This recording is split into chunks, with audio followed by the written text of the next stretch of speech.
Now, the founder of the People's Dialogue and former Johannesburg Mayor Herman Mashaba says his party will put people first. He announced today that he'll be launching a new political party in August. He says he wants to contest elections in 3 Gauteng metros, Johannesburg, Ekurhuleni and Tshwane, in our local government next year. He joins us now to tell us all about it. Good evening. Thank you very much for your time. So you started a new political party at a very extraordinary time. I'm just thinking that as a businessman, someone who started his business from the boot of a car, it must be particularly difficult for you to see what is happening to small businesses at this time. Well, I think, for me, in the first place, to really put my head in the ring to join public office was one of the most difficult decisions I had to make. I had 2 choices. It's either to participate in our democratic process or leave South Africa. And I think leaving South Africa was not an option. And I decided, fortunately enough, I live in a democratic dispensation. Therefore, I'm going to participate. And I had the backing and support of my family to say, please, let's really find ways to save this country for future generations. It's not really been an easy journey, but fortunate enough, I've never taken life to be easy. Life has never been easy before. It's not easy today. It's not going to be easy going forward. You can imagine right now where the South African economy is, where our health of our country and the world is. So this is not an easy period for anyone to actually start anything new, be business or getting into a political office. It's not an easy decision, but it's something that has got to happen because fixing this country can't happen by chance. You're a great supporter of the free market. You're a self-made man, and you say that that's really what you're going to support with your new party. But how can you possibly imagine what that might look like, bearing in mind the global economic devastation that COVID-19 and the lockdowns are wreaking?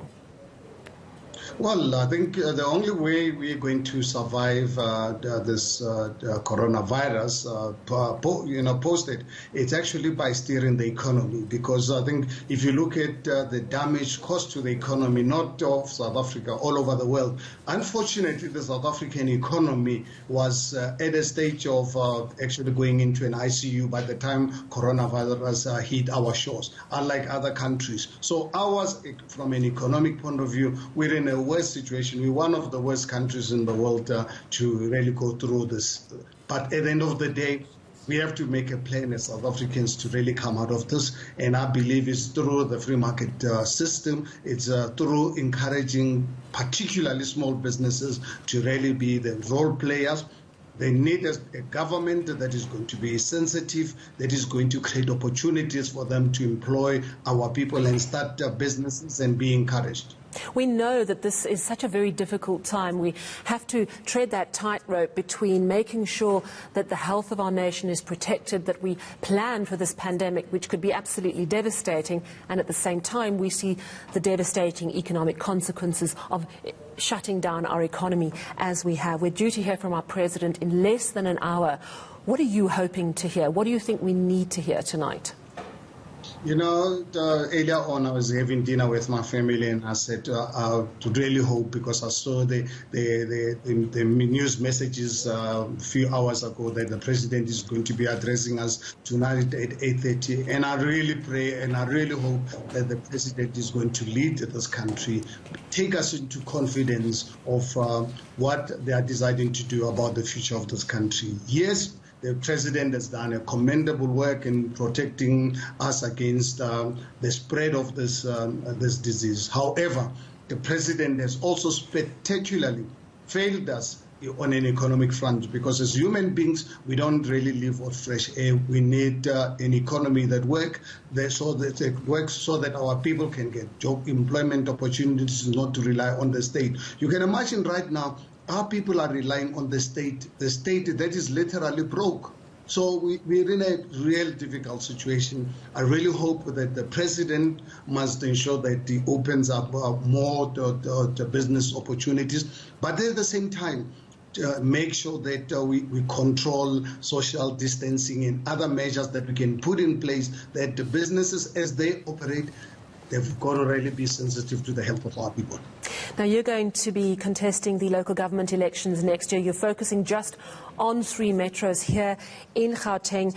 You will most likely have to work with other political parties. If you look at the stalemate in Tshwane at the moment, it is almost intractable. It's all ending up in court. What value do you think you could bring to the local municipalities? And are there any parties that you will not work with? Well, I've made it really abundantly clear, even when I launched the People's Dialogue. I really had an interview with one of the media houses, and I made it really very clear that, yes, in the event I get the mandate of South Africans to start a political party, I will start a political party. In the event that we don't get outright majority in municipalities where we don't govern, we must go into a coalition government. I'm happy to go into a coalition government with anyone with the exception of the ANC. Because going into a coalition government is not something that anyone would really wish. Everyone, when you go into an election mode, you want to really get outright majority. However, the final decision doesn't lie with you. It lies with the voters. If the voters do decide that they want a coalition arrangement, I'm happy to work within that coalition arrangement as long as all the parties are committed to public service, all the people are prepared to ensure that we drive the economy, we fight corruption, we declare corruption public enemy #1. And the reason why I will not work with the ANC is because of the level of corruption that we've witnessed. I mean, it is unbelievable, even up to today, how many cases of ANC councillors are stealing food parcels. Food parcels. I mean, it's when our people are starving out there, they've got the councillors who are earning money right now for doing what only God knows. They are still stealing food parcels. Even today, I don't know how many cases that have come to my attention. Yeah. And consequences, no consequences, because they are used to, for them, it looks like this coronavirus pandemic is an opportunity for them actually to loot to loot the state. And to be fair, we have to note that the ANC has spoken out very strongly against those who attempt to corrupt the system. But you're quite right. Watching out for misuse of funds is still very much an issue that we are challenged with. And I thank you for your time this evening. Herman Mashaba, former Johannesburg mayor, director of the People's Dialogue Report, and he'll be launching his political party in August this year.